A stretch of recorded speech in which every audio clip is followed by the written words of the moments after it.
կան, այդ ժամանակ Տիկին Գոհարը այդ ակտիվիստներից էր, նախաձեռնող խմբի անդամներից էր։ Եվ Սոնա Մավաքյան։ Գուցե առաջինը խոսքը տանք Տիկին Արշակյանին։ Տիկին Արշակյան, դուք փաստորեն եք ներկայացել հանրային խորհուրդ, հանդիպել եք Վազգեն Մանուկյանի հետ։ Այդ հանդիպման մասին մի փոքր ներկայացրեք, թե արդյունքները ինչպիսին են։ Այսօր պետք է լինի արդեն ընդվանված նիստ, որտեղ քննարկել են ձեր դիմումը։ Ընդհանրապես ինչպես դարձավ, որ կանանցով հավաքվեցիք, նախաձեռնությունը ստեղծեցիք, երբեք դիմումը ներկայացրել, նիստի ժամանակետը կքննարկվի կունենա դրական արդյունք, ինչ եք ակնկալում, եթե չունենաք արդյունք, հաջորդ քայլը որտեղ լինել։ Բարի, շնորհակալություն։ Ես սկսեմ վերջի հարցից, երբ ենք մենք դիմել հանրային խորհրդի նախագահին, սեպտեմբերի 1-ին ենք դիմումը ներկայացրել, իսկ առավել մանրամասը Վազգեն Մանուկյանի հետ հանդիպման, հետո իմ ելույթից հետո կներկայացնի Սոնան, իմ գործընկերը։ Ես ասեմ մնացած հարցերի պատասխանեմ, ինչպես ծնվեց նախաձեռնությունը։ Մի խումբ անկուսակցական կանայք, որոնք դժգոհ են եւ ողջ ժողովուրդն է դժգոհ այսօրվա իրավիճակից մեր երկրի։ Մենք արժանի չենք այն իրավիճակին, որում ապրում ենք։ Հիմա ինչ որն է ելքը։ 25 տարի անկախություն ենք ձեռք բերել, սակայն մենք ոչ գնահատեցինք մեր հաղթանակները, ոչ նվաճումները, դարձյալ կորուստի առջև են կանգնած։ Ինչի պիտի մեր հերոսները զենք վերցնեն։ Դա պատահական չի եղել։ Եթե մենք հետահայաց նայենք մեր իրավիճակին, ապա բացերը այնքան շատ են, որ ոլորտները ժամեր կտրվի թվելու համար։ Համենայն դեպս այս իրավիճակը մեզ ստիպեց միավորվել, բոլորս անկուսակցական կանայք ենք, մայրեր, որոնք մեզ զավակներ, ՀՀ քաղաքացի են, մի մասն էլ արտերկրի հայուհիներ են մեզ միացել, մեր նախաձեռնող խումբ անվանեցինք հայուհիներ, քանզի դրսից Ռուսաստանից, Ամերիկայից եւ այլն երկրներից ապրող մարդիկ դարձել են տնավեր, բնավեր, սեփական կամքով լքել են հայրենիքը։ Եթե առաջ խորհուրդների ժամանակ մարդկանց աքսորում էին որպես աքսորավայր Սիբիր, այսօր հայը ինչ օրի է հասել, որ ինքնական բնում է Սիբիր։ Դա շատ ցավալի իրողություն է, որի հետ պետք է հաշվի նստել։ Իսկ տեսնել դատարկվող երկիրը սարսափելի վատ բան է։ Հայտնի միտք է, ասում են հողը նրանն է, ով վրան ապրում է։ Իսկ եթե մենք գնացինք, ում ենք թողնում այս ամենը։ Վաղը մեր սերունդները, մեր երեխաները մեզ չեն ների, այսպես մեր աչքի առաջ մոտ 2 միլիոն դատարկվել է ինչու, եւ ոչ մեկ չպիտի անտարբեր անցնի այս իրողության կողքով։ Մի խոսքով, հիմա ունենք այն, ինչ որ ունենք, ցավալի է, իմ հերոսներից մեկը մի օր ասեց, տեսել ես, որ ոչխարը սառն է ելնում, հովիվը հանկարծ հետ է դարձնում ու բոլոր տկարները, հիվանդները լնում են առջև, ու ժամանակ է պետք, որպեսզի այն ուժեղները ներին նորից գա առաջ, բայց 25 տարի եղբայր, դա աններելի ժամանակ է, էլ ինչի վրա են հույսներս դնում։ Այսպես դատարկվելով, մենք հասկանում ենք միտում կա ուրեմն, միտումն ա որ դատարկել, որպեսզի արտաքին պարտքերը գրպանած, վերած դրսից, պարտքերը սեփականա շնորհվի վերջնականապես, այսինքն ջրվեն դրան, ես այդպես եմ կարծում։ Հիմա հաջորդ հարցը, որ ուզում եմ հետևաբար պատճառներ կա, որ Սասնա ծռերը զենք վերցրեցին, այլապես հերոսները նրանք պատահական մարդիկ չեն, դա արդեն իսկ դժբախտությունն է մեր ղեկավարների, որ այսօր ապստամբները պատահական մարդիկ չեն, այսօր ժողովուրդը կանգնում է ապստամբների կողքին, այսօր ժողովուրդը նույն ձևով շարունակում է հեռանալ, ինչու, միթե չի կարելի այնպես ղեկավարել, այդ պատճառներ կան նաև մեղավորներ են, ինչու Սփյուռքահային բարեկամը ասում է, երբ որ մենք գնացինք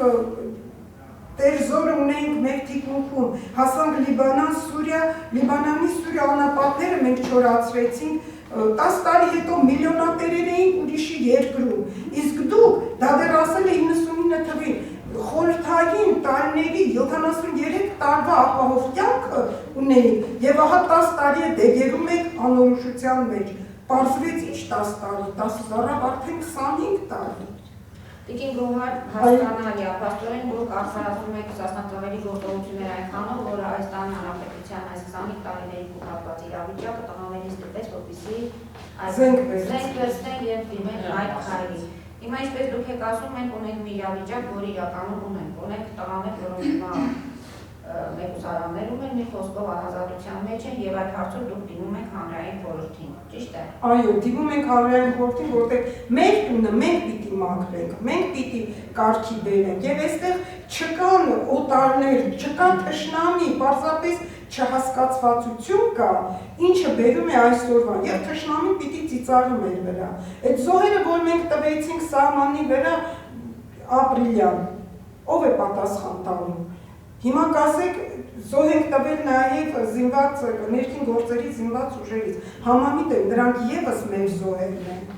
բայց այստեղ հարցեր կան, որ չպիտի հասնել այդ օրվան, չպիտի լիներ, այսինքն պետք է ռեֆորմներ էին անում, ժամանակին անեին, մտածված անեին, հավասարակշռված անեին, եւ ոչ թե օտարոտի կանգնեն կողքից նայեն, թե ոնց է դատարկվում շեն երկիրը, դա մարսելու բան չի։ Եվ իրավ է ասում Տյուրեղյան եղբայրներից մեկը Սիրգեյն էր երևի, որ եթե դուք այսօր կհամարեք հանցագործ զեյթունցիներին, որ զենք են վերցրել ու պաշտպանել են իրենց Անդրանիկին կամ նրա հերոսներին, եթե հանցագործ եք համարում, ուրեմն ես էլ եմ հանցագործ, իսկ մենք լավ գիտենք, թե նրանք ում տեսանկյունից են հանցագործ, նրանք հանցագործ չեն, տղաները կատարել են մարդու այդ ապստամբելու, իրականացրել են մարդուն ի վերուս տված ապստամբելու իրավունքը։ Նրանք դժգոհ են, բայց պետք է լսել, չէ ինչի են դժգոհ, իսկ 25 տարի ուրա ինչ են մտածում, հա հիմա որոշ փոփոխություններ արել են, ես ապշում եմ, նախարարն են թողում, այս պորտվելից հանում են մյուսն են տալիս, եղբայր, եթե նախարարը չի համապատասխանում, էլ ոնց ես նոր, այդ ռադիորովկեքը ում համար են, ինչի համար են, հո շախմատ չենք խաղում, ախր ժողովրդի ծով համբերությունը վաղուց է սպառվել, սիրելիներս, ողջախոհ քայլեր արեք, այդպես չի կարելի, եւ տղաներին ոչ թե համաներում է հասնում, նրանք հանցագործներ չեն, որ համաներում հասնի կամ չհասնի, պարզապես նրանք պիտի ազատ արձակվեն, եղածն է դժբախտ պատահար եղել այդ ամբողջ օպերացիայի ժամանակ, որում մեղավոր են բոլորը, եթե ասում են մի կրակեք, 9 փամուշ ոնց է հասցնում մեկը կրակել, ես չեմ ուզում, զոհվածների, նահատակվածների հետևից չեմ խոսում կամ լավն եմ խոսում, բայց օբյեկտիվ ճշմարտությանը նայելիս, պետք է ամեն ինչ անել եւ ամեն ինչ տեղը տեղին դնել, այսպես երկիր չեն պահում, ընդհանրապես մի քաղաքի բնակիչ էլ չի, չգիտեմ, կես քաղաքի բնակիչը ամեն ունենք լիքը նախարարություններ, ունենք ամեն ինչ, արդյունքում ոչինչ չունենք, ունենք գերը, չգիտեմ ինչ արած, ուրջացած կառույցներ, պիտի վզդրանց նաև ոստիկանությունը, բայց արտադրություն չկա, աղքատությունը ծայր աստիճան գնալով վատանում է։ Ես ուղղակի ուզում եմ ասեմ, որ հերոսներին բանտել, այն էլ 25 տարին անկախության, երբ որ այդ տղաները ավանդում են այդ անկախության մեջ, բանտել պահել, դա անիրական երախտամոռոք։ Դա շատ վատ քայլ է, ես բառը չեմ գտնում ասել, դրա համար դիմել ենք Վազգեն Մանուկյանին եւ հատկապես ինչու այսօր որոշեցինք հանդիպել ձեզ հետ։ Ուզում ենք, որ ձեր միջոցով խոսքը հասցվի նաեւ հանրային խորհրդի մյուս մասնակիցներին, որոնք այդ քննարկմանը ներկա կլինեն։ Ցավալի է, որ այդ քննարկմանը մենք չենք մասնակցում, բայց դե հասկանալի է, այդ մասին կմանրամասնի Սոնա, թե ինչու չենք մասնակցում։ Մի խոսքով ես ուզում եմ խոսքս ավարտել այն պարս բանով, որ տղամարդությունն է պետք սեփական սխալները զգալու, հասկանալու համար ու չի կարելի, պատճառները վերացնելու փոխարեն մենք ուզում ենք հետևանքները վերացնել, իսկ պատճառները շատ են, դա նման է, որ միտեղ կրակ է եղել, ասում արի ես վարակուր ենք, այս կրակը էլ չենք տեսնի, ինչքան ժամանակ կարող եք վարակուրը, կկպնի, դուրս գնացածները դարձել են տնանք, հայրենի կորցրած մարդիկ, որոնք ամբողջ կյանքը պիտի վարժվեն այդ հայրենիքի կորստի հետ, ինչի համար,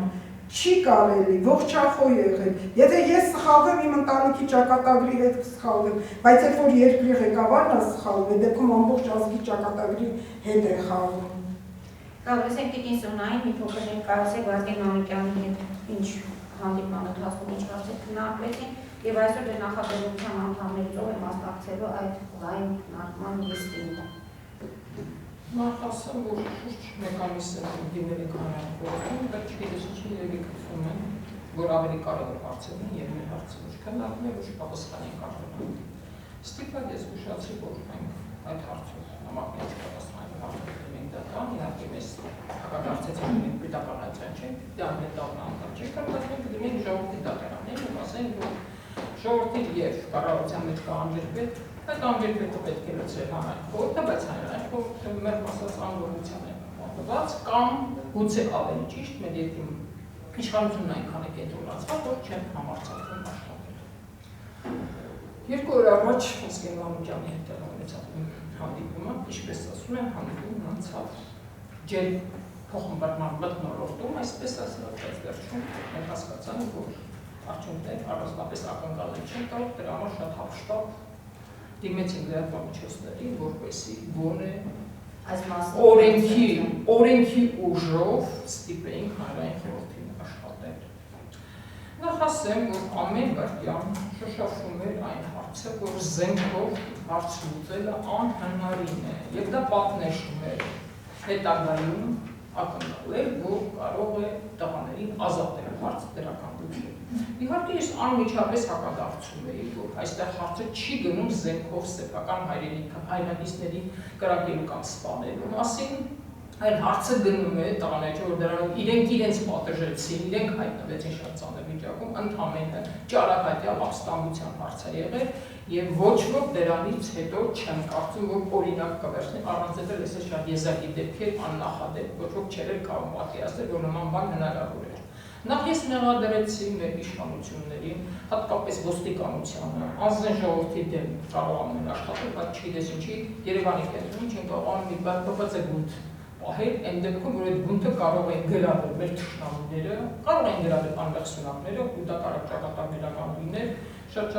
շարքային քաղաքացիների համար։ Այսինքն հետևություն, որ մեր ոստիկանությունը աշխատել չգիտի։ Տղաները շատ ավելի խելացի եղան, կրակոցներ չեղան, եղածները լավ գիտեք ինչ կրակոց էր, դա հետագայում քննությունը կպարզի, եւ անընդհատ նրանց չարդարացնել կամ մեղադրել պատճառաբանելով, որ նրանց ազատելու դեպքում վատ օրինակ կլինի եւ հետագայում ուրիշները եւս կարող են զենքով հարձակվել, ավելի քան անհնար։ Պարոն Մանուկյանին ես ասացի, որ այս հանդիպումից հետո մեր քաղաքացիները անպայման ցանկություն ունեն լինելու քննարկման նիստերին, շատ զարմացա, որ նա հրաժարվեց ասելով, որ ոչ ոք նիստի ներկա չի լինելու ու պատճառաբանեց, որ պատճառաբանն է, որ մեր ներկայությունը կարող է կաշկանդել հանձնաժողովի անդամներին անկեղծ արտահայտել։ Իհարկե ես այնքան չեմ հասկանում, հանրային խորհրդում ինչքան էլ լինեն խելացի, պետք է լինեն նաև համարձակ, եթե կանանց ներկայությունը նրանց կաշկանդելու է աշխատել, այդ դեպքում իշխանավորների հետ ինչպես են աշխատելու անկաշկան ձևով։ Նա բացատրեց, որ հանրային խորհրդի կազմում կան 2 ուժային նախարարության, պաշտպանության նախարարության ներկայացուցիչներ, ենթադրում եմ տղամարդիկ, որոնց համար մեր ներկայությունը հավանաբար այնքան անցանկալի է, որ չեն ուզում մեզ ներգրավել նիստերին։ Դա նույնն է, թե դատական process լինի, այս որը ներկա չլինի։ Ես որքան գիտեմ, նիստերի ժամանակ մեզ այդպես էին ասել, մենք պետք է ներկա լինեինք, ներկայացնենք մեր հարցերը, ինչքան գիտեմ, նույնիսկ լրատվամիջոցներ են երբեմն ներկա լինում, բայց այս անգամ այս տաբու է դերված ու արգելված է մեր ներկայությունը։ Դրանք փակ, բայց ինչի դրանք փակ, երբ որ քննվում է, որ մեր ինչ-որ մեկի նեղ անձնական, առողջական, ֆինանսական հարցի մասին չի խոսք, ազգային շահ ու պարտավոր նույնիսկ իրեն ներգրավել լրատվամիջոցներին էլ հասարակական կազմակերպություններին։ Կամ ճնշում է, երբ կենտրոնացված է իշխանությունը, չեն համարձակվում աշխատել, ուրիշ ոչ մի եզրակացություն չեն կարող անել։ Բացի այդ, անընդհատ պնդվում էր, որ հարցը այդ ձևով լուծելու դեպքում, դրական լուծելու դեպքում պետության հեղինակության վարկանիշը կարող է իջնել։ Ես անմիջապես, քանի որ պարոն Մանուկյանը ինքը ֆիզիկ է, պատասխանեցի, հակադարձեցի, որ այո, մեր պետական ատյանները շատ մեծ մեղք ունեն կոնկրետ ապրիլյան պատերազմում հետևած զոհերի քանակի հարցում։ Հարցրեց ինչու, ես անմիջապես պատմեցի, խնդրում եմ դուք նկարել եք արդյոք ունի։ Գոյություն է հայկական PSI-AM կայք, դուք կգտնեք հայ ֆիզիկների աշխատանքի մասին է խոսքը, որոնք արդեն քանի տարի ստեղծել են պաշտպանությունը ամենայն ուժգնությամբ ապահովելու սարքավորումներ, խոսքը գերժամանակյակից, գերզգայուն սենսոր սարքերի մասին է, որոնց կիրառման դեպքում հնարավոր կլիներ խուսափել զոհերից։ Իհարկե շատ ծանր են ապրիլյան զոհերը հավաքվել, բայց չմոռանանք, որ զինադադարից 94 թվականից հետո պարբերաբար շատ ու շատ ավելի մեծ քանակությամբ զինվորներ են զոհվել, հազարավոր, ու ոչ ոք այդ մասին չի բարձրաձայնել։ Հարցն է, 3 թիվն է մեծ, թե հազարները։ Ինչու 3 քաղաքում զոհված ոստիկանության աշխատակիցները այդքան բուռն քննարկման թեմա դառան, իսկ իշխանավոր ամենայն պատասխանատվությամբ եմ հայտարարում, իշխանավորների մեղքով անընդհատ սահմանին մահացող զինվորների հարցի համար ոչ ոք չի պատասխանում։ Չէ որ հնարավոր, ուրիշ շատ եթե մենք հնարավորություն չունենայինք պաշտպանվելու։ Իսկ եթե գիտնականներն, այո, եզակի լավ գիտեն ինչ է նշանակում հայ ֆիզիկի ուղեղ, եթե հայ ֆիզիկոսները ունեն գյուտ ու մեր պաշտպանության նախարարությունը միտումնավոր խոչընդոտում է այդ գյուտի կիրառմանը, ես իրավունք ունեմ կասկածելու մեր իշխանությունների ազգային պատկանելության վրա։ Դեռևս 2007 թվականից PSI գիտնականները դիմել են կառավարությանը։ Ինչպես գիտեն, գյուտից մինչև սարքավորում ճանապարհ է անցնում, որ ֆինանսատար է։ Գիտնականը ինքը չի ֆինանսավորում, չնայած նա մինչև լավ է ֆինանսավորել են ու արդյունքները գրեթե իդեալական են, բայց փոքր թերություն կա, որի համար գոյություն ունի պետբյուջեից սնվող գիտության պետական կոմիտե, որը չգիտես ինչի, մի կողմից գովերքում է այդ գյուտին, իր սեփական անգործությունը ապահովագրելու համար, մյուս կողմից անընդհատ խոչընդոտվում է բնայի պաշտոնյաների կողմից գյուտի կիրառումը։ Այո, ոչ մի զոհ չէր լինի, եթե մեր իշխանավորները միտումնավոր չխոչընդոտեին գյուտի կիրառմանը։ Տիկին Սոնա, վերադառնանք մեր թեմային։ Մեր թեմային վերադառնանք։ Հայտնիների ներկայացուցիչները առայժմ միայն օգտագործելով ամբիոնը փորձում են միջնորդ դեր կատարել իշխանությունների եւ վրդովված ժողովրդի մեջ եւ խնդրել եւ նախագահին եւ հանրային խորհրդին, արդեն հանրային խորհրդի առանձնապես լույսեր չեմ կապում, ասես որ ինքնին նրանց քննարկում են, բայց չեմ կարծում նրանք կհամարձակվեն ասել, որ մեր երկու մածորը սեր չեն։ Եվ խնդրում եմ, հորդորում եմ, գուցե նաև պահանջում եմ, ինչու՞ չէ ես ինքս էլ հայ եմ, սթափվել, որովհետև այդ տղաները իրանց քայլերով այնպիսի սթափեցուցիչ գործողություն կատարեցին, որի արդյունքները այսօր ապացուցվում հաստատվում են մեր իշխանավորների կողմից։ Ես առանձնապես հույսեր չեմ կապում նոր այսպես կոչված շախմատային հակերովկաների հետ մեր կառավարությունում, բայց մի բան, որ իրենք խոստովանում են, որ կա սարսափելի ծանր խնդիրներ, արդեն փաստ է։ Այդ դեպքում ինչն է պատճառը, որ իրենք մինչև այդ չեն բարձրացնում, սպասում են տղաները զենք վերցնեն, իսկ միգուցե զենքը վերցնելը դրական արդյունք տվեց։ Չմոռանամ, զենքը դեռ չի նշանակում թշնամի, Բանգոտովանի գրավման ժամանակ էլ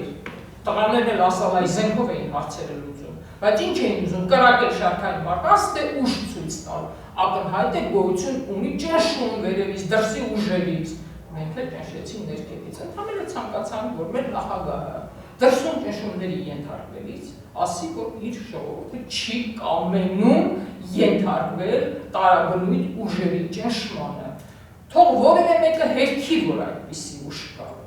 Թող որևէ մեկն ասի, որ այդ ապրիլյան պատերազմը պատահականություն է։ 21-րդ դարն բոլորս էլ հասկանում ենք ինչ է կատարվել։ Երեխաները, այո, նրանք երեխաներ չկան, ասեն զինվորները, 18 տարեկան երեխաները, ներեցեք ճիշտ բառը պետք է ապրեն, նրանց քթին հասցրին։ Դրանք հասկացան, որ գործ ունեն լուրջ մարդկանց հետ։ Մենք ունենք բանակ ու եթե բանակի մի քանի ղեկավարի հետ Աստված գիտի կուլիսան ինչ բանակցություններ են գնացել, դա դեռ չի նշանակում, որ ժողովուրդ գոյություն չունի։ Թող չստիպեն խորանը Սասնա-Ծառայի դեպքը, թող չստիպեն, որպեսզի սրանից հետո այդ ավելի հաճախ տեղ ունենա նման դեպքեր, կրակին յուղ չլցնեն, գնան բանակցությունների, թող իրենք հասկանան, որ իրանց միակ ելքը ժողովրդի հետ բանակցությունն է, որովհետև տղաներին կալանավորելով նրանք թշնամաբար են տրամադրում սփյուռքին, իսկ պառակտել ժողովրդին կլինի իշխանությունների կողմից պետական դավաճանություն։ Ես չեմ վախենում այդ բանը։ Այսպեսի մի հարց, եթե այսօր այդ նիստի արդյունքները ձեզ շահավարարեն, այսինքն դրա մասին ձեզ պարտավոր է տեղյակ պահել, գրավոր կամ բանավոր ինչ-որ հանդիպում։ Հաջորդ քայլը ինչպիսին է լինելու։ Անկեղծ ասեմ, մենք մինչև այժմ զերծ են մնացել ապրիլյան պատերազմի զոհերի ծնողներին եւ խաղաղ պայմաններում զոհվածների ծնողներից, նրանք գիտեք, պինդ կանայք են, ես նրանց լավ եմ ճանաչում, մենք զերծ են մնացել նրանց ներգրավելուց։ Լավ իմանան, եթե շարունակեն նման տեմպերով մարդկանց խեղդեր եւ բանդերին մենք չենք լրի, իսկ այդ կանանց դեմ հաստատ տղամարդիկ կանգնել չեն կարող։ Մենք դա ոչ թե վախեցնում ենք, այլ զգուշացնում ենք։ Պետք է հասկանան, որ իրանց դեմ գոյություն ունեն երեխա կորցած որդեգորուց մայրեր, որ իրենցից չեն վախենում, կկանեն ու արդյունքից ուրախանան մեր թշնամիները։ Թող սթափեն մեր իշխանությունները։ Ներեցեք, իսկ տղաների փաստաբանների հետ համագործակցում եք Անկեղծ ասեմ, համագործակցություն չէ, տեղեկանում են, երբ որ պետք է հասարակ հարցեր են լինում, որ կարող են մեր ներկայությամբ միջամտել, իհարկե գնում են ցավալի դեպքեր, փաստաբանը բարձրաձայնեց, որ տղաներից մեկի ոտքը ցանկանում են կտրել։ Իհարկե ասում են, որ բժիշկը չէր գնա նման հալի, բայց հենց մեր ճնշումն էր, որ ստիպեց իշխանավորներին այնպիսի բժիշկ ուղարկել, որը որոշեց բուժել ոտքը հեռացնելու փոխարեն։ Նման սուր հարցերով այո մասնակցում են, բայց փաստաբանը իրավունքի նեղ մասնագիտական աշխատանքում են կողքից ճաշելու կամ միջամտելու իրավունք ունեն, օգնել կարող։ Լիահույս էինք, որ անկախության 25-ամյակի արդիվ անպայման տղաներին կներեն։ Համաներում չի կարող լինել, որտեղ նրանք հանցագործներ չեն, հոդվածներով չեն դատված, պարզապես նրանց պետք է ազատ արձակեն։ Նրանք պատահական մարդիկ չեն, նրանք մեր հերոսներն են։ Սա այն տարբերակը չի, որ վերցնում են փողոցից մեկին բռնում, հոգեբուժարան են տանում, կամ ինչ-որ մի բլիթ խփելու արվեստը այստեղ չի անցնում։ Եվ շատ սխալ են անում, հիմա էլ հատ իբր թե դատում են ու երկու ամիս երկարաձգում են։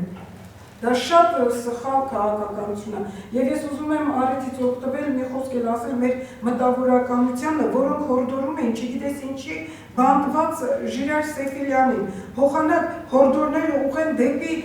նախագահը, որը ազատ է, որը լծակներ ունի, կարող էր այդ պահին ջուր լցնել այդ կրակի վրա անմիջապես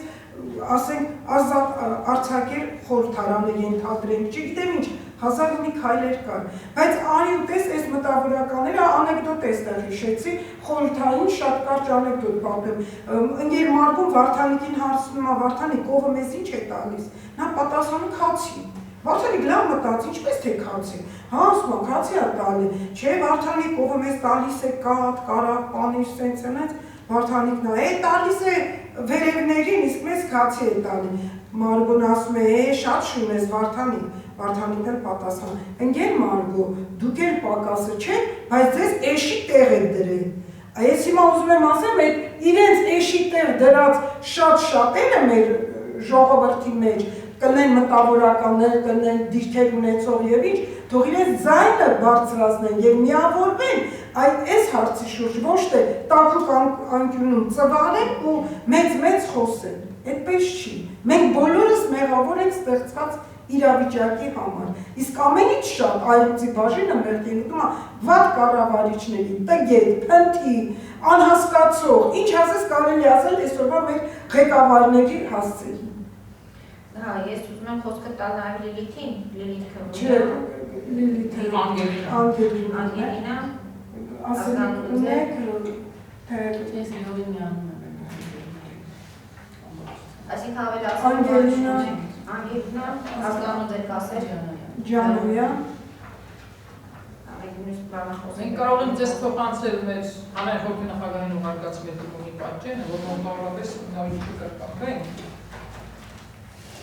Պաստորեն, եթե ոչ այսօր վաղը դուք սպասելիք ունեք։ Իհարկե սպասելիք ունենք, որտեղ վեցին քննարկումից գուցե բարեհաճեր մեզ տեղեկացնել արդյունքների մասին։ Այդքան հանրահավաքներ եւ այլն անհարկի չգիտեմ, բայց վաղը կարող են այդ հանրահավաքը վերածվել մի մեծ բռնուցքի, ես ասում եմ, դրսում այդ արտագաղթած 2 միլիոն մարդը պահանջատել է այսօր եւ պահանջատել է այս երկրից։ Մենք այսօր խոսում ենք 100 տարի առաջ իրականացված ցեղասպանությունից, որ մարդիկ տնավեր, բնավեր դարձան, բայց եկեք տեսնենք, զուգահեռ են տան, այս ինչ պայմաններ դարձավ, որ մարդը կամովին բնավեր, տնավեր դարձան, երբ որ արտագաղթում այդ յուղացին, այդ երկիր ուրեմն Տիկին Աշակյանից նույնանշանակ վարչապետի հետ կապված, այսինքն դուք ուզում եք ասել, որ ոչ մի սպասելիքներ, ակնկալիքներ։ Ես դեռ սպասում եմ, անկեղծ ասած, ես որևէ կարծիք չունեմ, բայց զարմանում եմ այդ ռակերովկաների վրա, հասկանում եմ, որ դա ոնց որ ժողովրդի աչքի թոս փչելու տարբերակ, զբաղացնում են էլի ժողովրդի ուշադրությունը շեղելու համար։ Չգիտեմ, կարող եմ ես էլ պատասխանել այդ հարցին։ Արդեն որ երրորդ դիմումն եմ հավել նորանշանակ վարչապետին, մեկը կապված այն մասին, թե ինչու պաշտպանության նախարարությունը չի պատասխանում, նույնիսկ նախագահականից իրենց ուղղված բանալին, խնդրեմ, պատճառ վերացել եմ, կապված հենց պաշտպանության նախարարության անգործության հետ գերզգայուն սարքավորումներ կիրառելու անհրաժեշտության հետ։ Մյուսը պետբյուջեի թալանին է վերաբերվում, ովքեր ինձ ձևով են պետբյուջեից գումարներ օգում ազգասիրություն հայրենասիրության անվան տակ։ Խոսքը հետագայում իհարկե կներկայացնեմ այսպես կոչված Հայասպետ հիմնադրամի կողմից չափազանց մեծ գումարների մսխումներ ահա դառնալուց։ Իհարկե նորանշանակ վարչապետի ներկայությունը իշխանությունում հնարավորություն կտա ևս մեկ ցավոտ հարցի կոծկմանը, ես չեմ կարող ասել, որտեղ պարոն Կարապետյանի, մյուս պարոն Կարապետյանի հետ քաղաքական հարաբերությունների մեջ է Սամվել Կարապետյանի հետ, Տաշիրի Սամվել անվան, եւ ես ինքս հանդիսանում եմ հայտնի Գաբունակշինի դժողներից մեկը եւ 5 տարի շարունակ դատական պրոցեսներին եմ մասնակցել, որտեղ ապացուցել եմ, որ կառուցապատողը չկատարել է չարաշահումները, գումարների յուրացումը կատարվել է հենց Սամվել Կարապետյանի ղեկավարած կազմակերպության Starboard Holding and Finance Offshore-ային կազմակերպության կողմից գումարների ներդրման եւ աշխարհական շատ բարձր տոկոսներով, շատ մեծ քանակությամբ անշարժ գույքի մեղմ ասած շոշման փաստերի հետ։ Կառուցապատողին քաղաքական նպաստարկեցին նստացրին, սակայն իսկական գաղափարները, Սամվել Կարապետյանի սանիկները, կապորները, չգիտեմ նրանց որդիները, Այգազ Բաղմանյանները, Արտաշես Կակոյանները եւ նրանց նման վայ դատավորները կարողացան շարքային մարդկանց տները խլելով փողը չպրտել։ Դիմումները երբ եք ուղարկել վարչապետին։ Սա պատրաստում դատարաններում է 3 մի դատ արդեն շահել, որով ապացուցել եմ, որ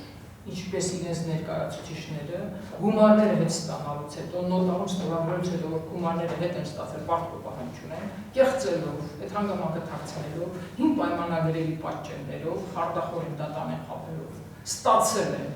դատավճիռներ եւ ստացել են բնակարաններ։ Մենք տուժել ենք օլիգարխների աշխարհության հետևանքով։ Մինչև անգամ ամենազավեշ տարին ասեմ, բանը հասել է նրան, որ աշխարհում ամենաչլսված բանն է, եթե քո փաստաբանը հակառակորդին ճանաչում է, իրավունք ունի աշխատել։ Բայց մեր դատական պրոցեսներում փաստաբան աշխատել է եւ հայցքորի փաստաբան, եւ պատասխանողի, դա բավարար զավեշ տարի, չգիտեմ ինչ է ներողություն բավարար բանի համար, դա զավեշ տարի է,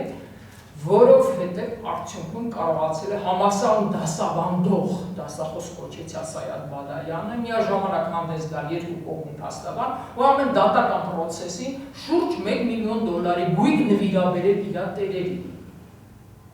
Այսինքն ձեր այս ամեն ինչը տանում է նրան, որ նորանշանակ վարչապետի հետ կապված համարյա գրեթե դուք հույսեր չեք։ Ես գրում եմ, չեմ չափազանում, միակ մարդերը արդեն 2 դիմում տվել են, չեմ կարող ասել, չեմ հավատում ու անգործության մաղթել։ պատասխանից կերևա։ Բայց արդյունքներ առանձնապես չեմ ակնկալում, որովհետև իսկ թիմակիցները, եթե կատարել նման մեծ հանցագործություն, ես իրանից ինչպես կարող եմ ակնկալել, որ նա իր ընկերներին կպատժի։